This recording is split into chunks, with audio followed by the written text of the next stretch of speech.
I'm reading the Hercule Poirot series in order, and it is time to finally read my most anticipated Agatha Christie book. I'm talking about Death on the Nile, and ever since I've started reading Agatha Christie, Death on the Nile has been the title that I've wanted to read. I'm so excited to finally get into it, so let's do it. Let's do a reading vlog. Let's jump into Death on the Nile all together.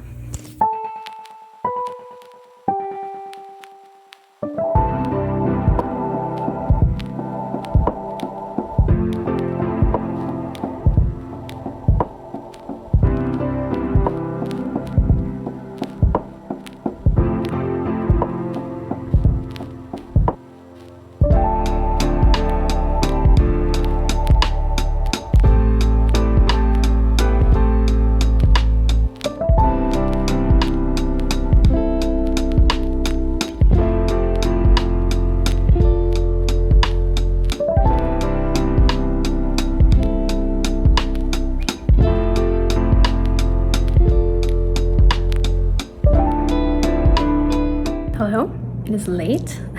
I've been listening to this audiobook while I've been doing the dishes.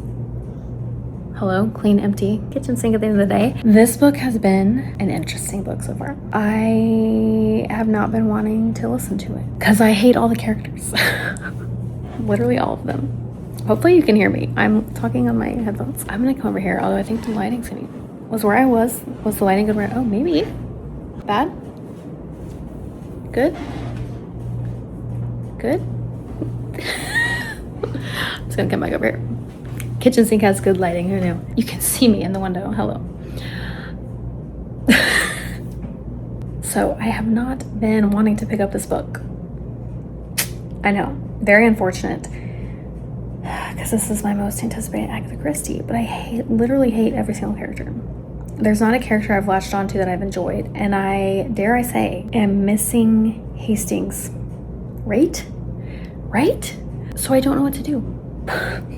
I don't know what to do. I'm gonna keep reading. I only started listening to it again tonight because I literally have no other audiobooks going right now. I'm blaming Crime and Punishment because I am in a weird book slump with Crime and Punishment. I really love that book and I want to reread it. And I keep thinking I'm just gonna pick it up and reread it and I'll get over this book slump. And then I keep thinking, why would I reread it? I just read it. That's crazy. I don't know. But anyway, I hate everyone. I miss Hastings. However, I will say the plot feels very intricate and I have no clue where it's going. So I do like that aspect of it. And I do love the Egypt part of it. But otherwise, it's not doing it for me. I'm at like 60%. There's been a big plot point finally that has happened, and Poirot's starting to look into all the characters, analyze them and their movements. The one character I kind of liked in the beginning, I'm questioning if they are in on it, which the fact that I'm questioning it makes me think they're not, because I'm always wrong. Agatha Christie and her red herrings, man, they get me. I don't know. I'm not picking it up. I'm not enjoying it. You know, like I'm interested in the plot, but it's not something I want to pick up. I want to read literally anything else. And I have a couple chunkers I need to start. I wanted this to be a palate cleanser from some of the other books I just finished, and I don't want to jump into these chunky like fantasy and classic books yet. So I feel like I need a little bit more time. Okay, that's all I got for tonight. I'm not liking it. I'll update you again soon.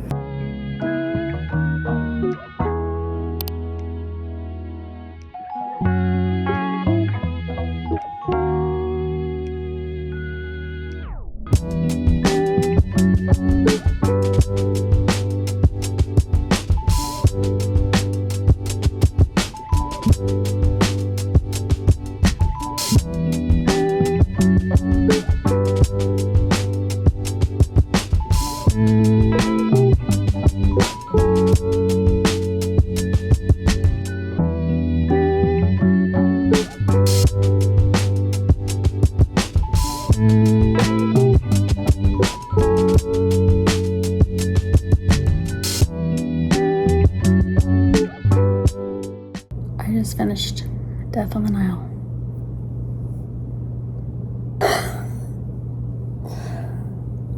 I don't know that I've ever seen that many reveals in a Christie novel. I'm speechless. The final 25% of the book just made up. I think it made up for my feelings on the first half of it. I don't know what to say. I need to sit with this. I'm gonna sit with this. I'm gonna come back. when I have better lighting, I'm gonna read the Death on the Nile short story from her Midsummer Mysteries bind up, because I have questions if it's the same story or not. I don't know how she could do that in a short story. Just know the ending left me speechless. I will check in with you again soon.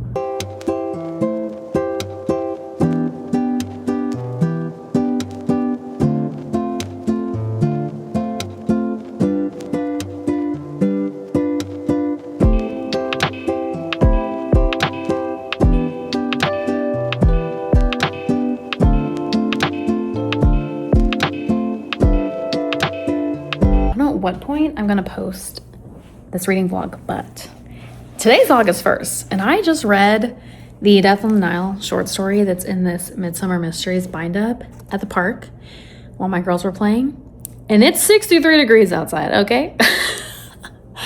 I'm loving it. The weather today is absolute perfection. I am not a summer girly, so I'm so here for feeling like it's 63 degrees outside. I think it was technically like 68 with the wind. It felt like 63. Still, in the 60s, the first day of August, sign me up. I love it. This short story that is called Death on the Nile, which is the same title as the actual book, Death on the Nile, is actually a Parker Pyne short story. So I have never read anything about Parker Pyne, so I just got to be introduced to him. Still don't really know anything about him. The short story was very short, and it is a very, very, very quick short story.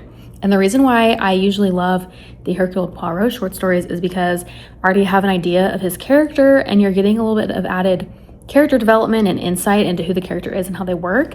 And since I don't know who Parker Pyne is, it was kind of weird to just read like a 10-page short story about him. But it does make me excited and give me something to look forward to about meeting and learning more about her other characters in series, because so far I've literally only read Poirot. I have not read Miss Marple. I've not read Parker Pyne. I've not read Tommy and Tuppence. Just so you know, the Death on the Nile short story in here has literally nothing to do with the Hercule Poirot Death on the Nile book. So that is good to know.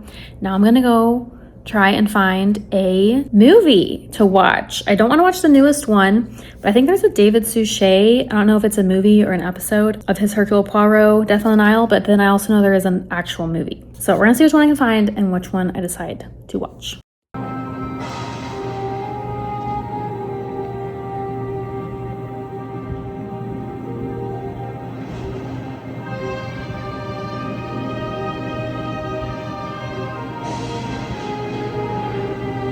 Mr. Reeds and I just watched Death on the Nile. I actually polled you and asked if we should watch the David Suchet or the 1978 movie. The overwhelming majority voted for David Suchet. So that is what we watched. It was pretty accurate to the book. There were a couple things that they changed that I didn't love, but overall pretty accurate to the book plot. Additionally, I think I'm just not going to be a big adaptation girly for Poirot. I love him so much, and seeing him visually portrayed by someone, and I know David Suchet is like the GOAT Poirot, so it really pains me to say this. Maybe I just need to watch more, but I didn't love it. So I prefer the books. It is what it is at this point. You saw me read the book, Death on the Nile. Also read a short story, Death on the Nile. So we're gonna talk about both of these things. Before that though, I wanted to call out the Death on the Nile tea by Harney and Sons. You also saw me drinking this in the vlog. I am obsessed with this tea. I think this is my absolute, this is my absolute favorite chamomile tea I've ever tried. I'm not a big chamomile tea person, but they have peppermint and clove. Yes, so the ingredients are chamomile flowers, ginger root, peppermint, coriander seeds, cinnamon chips, fennel seeds, whole cloves, and ground cloves. And I think the peppermint and cloves and maybe a little bit of the cinnamon cuts that chamomile taste I don't really like. And this is so good. I actually need to order some more. I think I only have 2 tea bags left. So need to order me some more. I usually drink this at night while I'm reading. So highly recommend this if you are a herbal, caffeine-free chamomile tea person, or not, because I'm not, and I love this. Next, we're going to talk about the short story. This is also called Death on the Nile.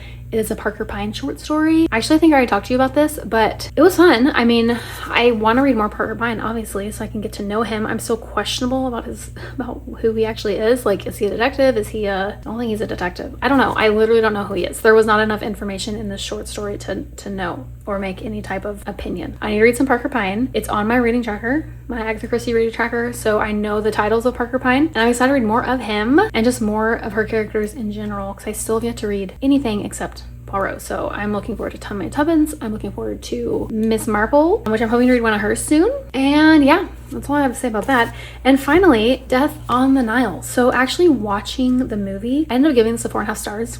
I didn't deliberate on it for a while, and I actually recently reviewed this in one of my monthly roundup videos. When I was filming that, I was questioning, do I actually want to give this a 4.5 stars or should I give it 4.25? Because you were on this journey with me. I didn't really love any of the characters, but watching the movie made me remember how crazy the ending was. And it's 4.5. I'm gonna give it 4.5. The ending was just wild. So that's my star rating. My quick takes on this: 4.5 out of 5 stars. Genre is murder mystery. Language is mild, God's name in vain. Spice is none. Unless you're watching the movie, there's a little, like the very first scene in the movie, my husband was like, what did you turn on? There was a bed scene. You see the man's back. All right, they're tangling in bed. That's about all you see, but it was still weird. And I was like, that's not in the book. The book, no spice. Sorry, not the movie. The David Suchet episode. Oh. Can just skip that first scene, okay? Content is murder and suicide. So that is it for my Death on the Nile vlog. Kind of a wave of emotions, super excited to read it, and then kind of disappointed because I don't like any of the characters. And then the ending just made it all up. It just redeemed the whole book for me. The next book in the Hercule Poirot series is Appointment with Death, and I think Victoria maybe said, it might not have been her, I can't remember. I think she said I should watch the Appointment with Death movie, and I actually saw it for rent when I was looking for the Death on the Nile movie to watch the trailer of it. So let me know in the comments if you have read Death on the Nile or if you've watched the movie, show, any type of adaptation. And I'm really excited to read Appointment with Death. I also think it is set in the Middle East, and I love her Middle East novels, so excited to read that one next. Very thankful that you are on this Poirot journey with me. I've loved sharing Poirot with you. If you have not seen any of my other Poirot videos, I will link my playlist right here. You can go see my other vlogs, and also I am ranking them in groups of 5 as I read through them. So you can see all my rankings, all of my star ratings, and full reviews on all the titles of the Poirot series that I've read so far in this playlist. And if you have not already, make sure you subscribe to my channel where I read and review books from Biblical Worldview. You can do that by clicking on my face right here. And until next time, I hope all of your reads are 5 stars.